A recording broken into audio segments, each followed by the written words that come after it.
Saudara, puncak dari nasionalisme suatu bangsa adalah ketika mencapai kemerdekaan. Bagi bangsa Indonesia sendiri, hal itu terwujud pada 9 Ramadan 1364 Hijriah atau 17 Agustus 1945 Masehi. Dan lantas apakah ada korelasinya semangat nasionalisme dengan Ramadan? Untuk membahasnya kita akan berbincang bersama dengan cendekiawan muslim yang juga merupakan Rektor Universitas Muhammadiyah Tangerang, Bapak Ahmad Amarullah, yang pada pagi hari ini sudah hadir di studio bersama kami. Assalamualaikum Pak, selamat pagi Pak Ahmad. Selamat pagi Pak Ahmad. Selamat pagi. Salam sehat Pak. Salam sehat. Salam sejahtera. Baik, sebelumnya terima kasih Pak sudah menyempatkan hadir ke studio 4 TVRI. Dan terkait dengan tujuan puasa yang akan melahirkan insan yang bertakwa nih Pak Ahmad. Ini sebetulnya bagaimana sih Pak pengertiannya? Ya, sebagaimana firman Allah dalam surat Al-Baqarah ayat 183, itu ya ayyuhallazina amanu kutiba alaikumusiyam kama kutiba alal ladzina min qablikum la'allakum tattaqun. Perintah puasa kepada orang beriman itu ujungnya agar kita menjadi insan yang bertakwa. Nah, tentu insan yang bertakwa, takwa itu berasal dari akar kata koya, yaki, wikoya, wako, yaki, wikoya, itu artinya memelihara. Jadi orang-orang yang bertakwa itu menurut para ulama imtisalu awamir wajtinabu nawahiyah. Itu artinya bahwa orang-orang yang bertakwa itu imtisalu awamir, memelihara dirinya dari segala hal yang memang dia harus taat kepada seluruh perintah Allah, dan wajtinabu nawahiyah, dan dia memelihara dirinya dari untuk meninggalkan segala larangannya. Itu makna dari takwa yang dihasilkan oleh orang-orang beriman yang tentunya ditempa dalam atau selama bulan suci Ramadan ini. Kalau kita lihat indikator-indikatornya itu seperti apa? Nah, indikator-indikatornya yang dihasilkan oleh orang-orang yang bertakwa itu seperti dikemukakan oleh Yusuf Ali dalam The Holy Quran 1983, ada 3 hal sungguhnya. Yang pertama, bahwa orang yang bertakwa itu sungguhnya adalah puncak keimanan seseorang yang matang. Nah, puncak keimanan seseorang yang matang membuat orang itu hidupnya selalu baik, ya. Kemudian tawadu, kona'ah, ya, tawadu itu artinya orang yang nggak menyombongkan diri, ya. Kemudian kona'ah, hidup sederhana, ya. Dan waro, orang yang selalu hati-hati dalam melakukan aktivitas kehidupan. Apa jangan-jangan ini dilarang, jangan-jangan ini subhat. Nah, dia menghindar dari perilaku kehidupan yang asal serba boleh gitu. Nah, itu saya kira salah satu ciri, ya. Yang kemudian yang kedua itu adalah rasa nasionalis, rasa kemanusiaan yang tinggi. Jadi kehadiran dia dirindukan oleh setiap orang. Lalu dia selalu membawa rahmat, ya, dalam kehidupan berbangsa dan bernegara. Itu sesuai dengan visi Islam, rahmatan lil alamin, wa ma arsalnaka illa rahmatan lil alamin. Itu sebagaimana Rasulullah diutus tidak lain kecuali untuk menjadi rahmat kepada seluruh alam semesta. Yang ketiga, itu orang yang bertakwa itu punya komitmen kebangsaan. Nah, di sini komitmen kebangsaan di mana mereka sadar, ya, hidup di dalam sebuah bangsa yang tentunya tidak hidup seorang diri, ya, itu seperti itu kira-kira. Kita harus berbangsa dan bertanah air, dan kita tidak hanya hidup sendiri di dunia ini, ya Pak, ya. Benar sekali Pak. Ini kalau kita lihat ini bagaimana ketakwaan sebenarnya seseorang dalam menumbuhkan nilai nasionalisme. Kalau kita berbicara ini di tengah-tengah dinamika kehidupan berbangsa dan bertanah air, Pak. Ya, nah itu yang tadi salah satu arsiran orang yang bertakwa itu, yang ketiga menurut Yusuf Ali itu adalah punya komitmen kebangsaan. Jadi komitmen kebangsaan itu kan tidak lain ada pada orang yang nasionalis, ya. Nasionalisme itu menjadi sebuah pemahaman orang-orang yang bertakwa bahwa mereka tidak bisa hidup sendiri, mereka hidup secara bersama-sama membangun solidaritas sebagai bangsa, sehingga learning to live together bagi mereka yang betul-betul bertakwa secara benar yang melahirkan nasionalisme itu ya, itu mengakar pada diri sendiri ya. Jadi dia tidak melakukan sesuatu karena ingin dinilai, tapi menjadi habit ya, pada diri. Jadi melekat. Menurut saya itu memang nasionalisme yang ditimbulkan oleh orang-orang yang bertakwa, yang dimana takwa itu dibentuk dari sebuah proses puasa selama bulan suci Ramadan.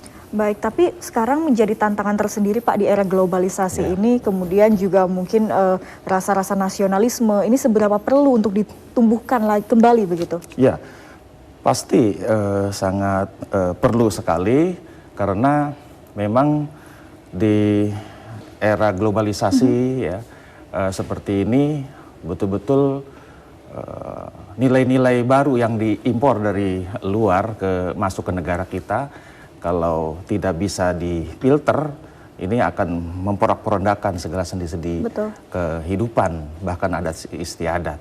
Maka nasionalisme ini akan menjadi filter bagi bangsa ini, sehingga dia bisa memilah mana yang nilai baik dan mana yang nilai buruk.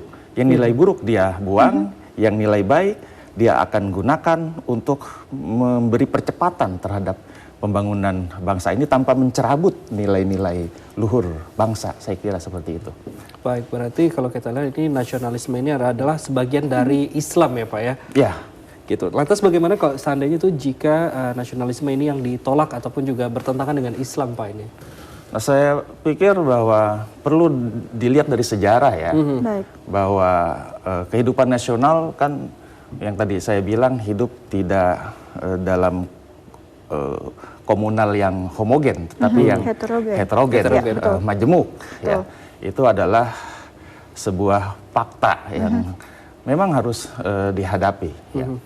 Dan kita sudah berkomitmen bahwa hidup berbangsa dan bernegara yang betul-betul begitu heterogen, majemuk itu konsensusnya adalah berpegang teguh kepada Pancasila. Kan? Betul. Nah, kita lihat sejarah Pancasila itu siapa yang merumuskan itu? Yang merumuskan adalah orang-orang yang beragama, ya tidak hanya Islam tentunya kan.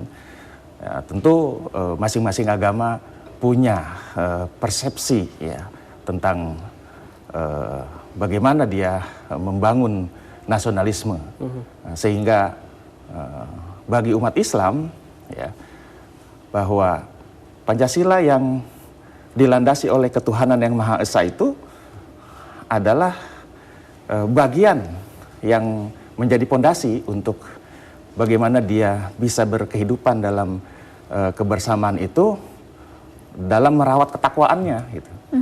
Maka dengan merawat ketakwaannya secara benar, sesungguhnya orang itu adalah nasionalis sekaligus Pancasilais sebenarnya gitu.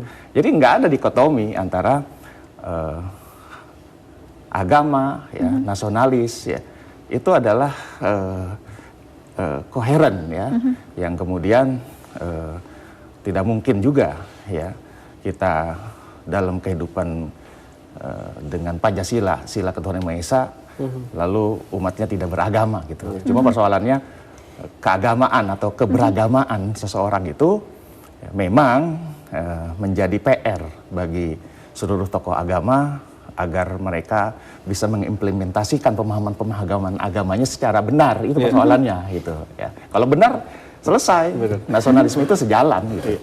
Kalau kita berbicara soal sejarah ini Pak, ini tidak ada istilah kebetulan. Kalau kita lihat ini kemerdekaan Indonesia ini diproklamirkan pada bulan Ramadan, itu tepatnya 9 Ramadan 1363 Hijriah ini Pak. Apakah tidak menjadi kontradiktif karena Indonesia yang heterogen? Lantas bagaimana penjelasannya secara rinci? Ya itu saya kira tadi soal bahwa Bung Karno memproklamirkan negara ini di hari ke-9 bulan suci Ramadan itu bukan sebuah kebetulan.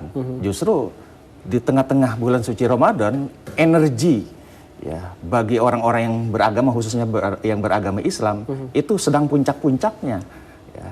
Apalagi yang tadi kemudian menumbuhkan rasa nasionalisme, ya. Sehingga mereka menyadari ya bahwa kehidupan berbangsa dan bernegara itu yang begitu heterogen perlu naungan yang itu Pancasila. Ya, Pancasila diawali dengan ketuhanan yang Maha Esa dan disepakati menjadi keputusan rapat saat itu yang tidak dihadiri oleh umat Islam, itu menjadi dasar ya bahwa nasionalisme itu bukan sesuatu yang asing bagi orang-orang yang beragama ya, sehingga mereka yang betul-betul sudah memahaminya bahwa dengan bertakwa dia mampu menjaga kebinekaan ya, karena itu adalah pesan ketuhanan yang Maha Esa. Pesan di dalamnya adalah Allah pernah berfirman untuk bagi orang-orang yang bertakwa itu, khususnya untuk apa? Orang-orang bertakwa itu tentu untuk menjadikan hidup lebih mulia.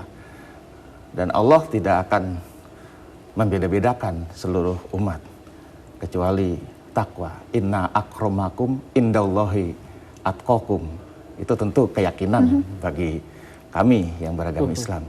Tentu bagi saudara-saudara kita yang beragama lainnya, ya, itu punya dasar-dasar juga, ya, tentang definisi-definisi yang kemudian membangun kehidupan bangsa itu atas dasar Pancasila yang di dalamnya dijiwai oleh agama masing-masing yang ada di Indonesia. Baik, jadi memang sejatinya ketakwaan ini beriringan begitu dengan nasionalisme. Betul. Tapi jika kita bisa berdiskusi terkait dengan mungkin fenomena-fenomena yang sekarang marak terjadi, Pak Ahmad, terkait juga mungkin isu-isu intoleransi, kemudian juga banyak juga kasus-kasus yang baru belum lama juga terjadi, terorisme dan lain sebagainya yang juga menyangkut pautkan kepada agama. Ini seperti apa, Pak? Ya, itulah memang sangat disayangkan ya. Kita dengan membaca surat wasiat para martir itu, ya, itu juga sesungguhnya menggambarkan yang bersangkutan tidak paham soal jihad. Ya. Betul. Jihad di dalam agama itu adalah upaya sungguh-sungguh ya untuk menjalani hidup. Ya. Kalau dia melakukan bom bunuh diri, bagaimana untuk hidup? Gitu. Itu jelas sangat bertentangan. Jadi persoalannya adalah memang ada pihak-pihak mungkin yang ada upaya untuk mendiskreditkan agama sehingga nanti suatu ketika agama ditinggalkan. Ya. Seperti juga terjadi pada sejarah-sejarah masa lalu ya, ketika para ilmuwan yang terus ditekan ya oleh kebijakan-kebijakan agama sehingga dia meninggalkan agamanya. Itu sepertinya ada ke arah sana ya. Maka menjadi tugas ya lembaga pendidikan, para tokoh agama, tokoh masyarakat, bagaimana memberi pemahaman yang benar kepada seluruh umat ya, sehingga mereka tidak jalan pada yang salah ya, pada jalan yang salah, tapi jalan sirotol mustaqim ya. Jadi dari situ salah satu contoh kasusnya ya, pemahaman-pemahaman sempit yang kemudian membuat mereka hidup menjadi sempit ya, menganggap semua orang musuh ya, padahal Allah sudah mentakdirkan kehidupan di bumi ini beragam ya. Keanekaragaman itu adalah sebuah keniscayaan, nggak bisa ditolak sunatullah itu. Maka pemahaman yang salah itulah yang kemudian mereka melakukan tindakan-tindakan yang kemudian menstigmakan akhirnya kepada publik bahwa orang beragama kok begitu ya. Itu adalah oknum kalau menurut saya ya, yang salah dalam memahami dan mengimplementasikan ajaran-ajaran agama. Saya kira seperti itu. Baik, Pak Ahmad, ini kalau kita lihat ini sebenarnya bagaimana peran umat Muslim ataupun juga para umat manusia di Indonesia ini dalam kemajemukan bangsa, Pak. Ya, bahwa beragama, ya, khususnya agama Islam, ya, itu tidak dianut ya, oleh satu suku, ya, gitu. Tapi seluruh dunia ini pemeluk agama Islam semakin terus bertambah, ya. Artinya di situ ada pesan keberagaman, ya, keheterogenan, ya.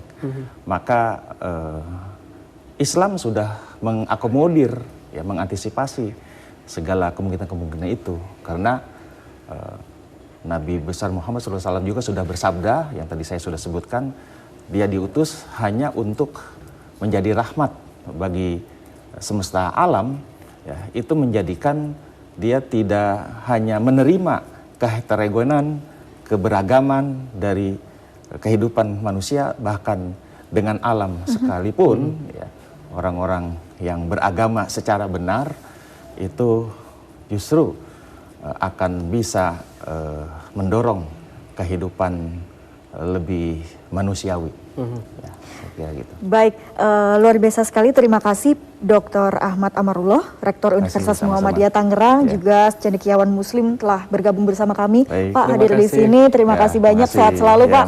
Assalamualaikum. Waalaikumsalam. Selamat pagi. Dan saudara, sejumlah informasi penting lainnya masih akan kami hadirkan usai jeda berikut ini. Klik Indonesia Pagi segera kembali.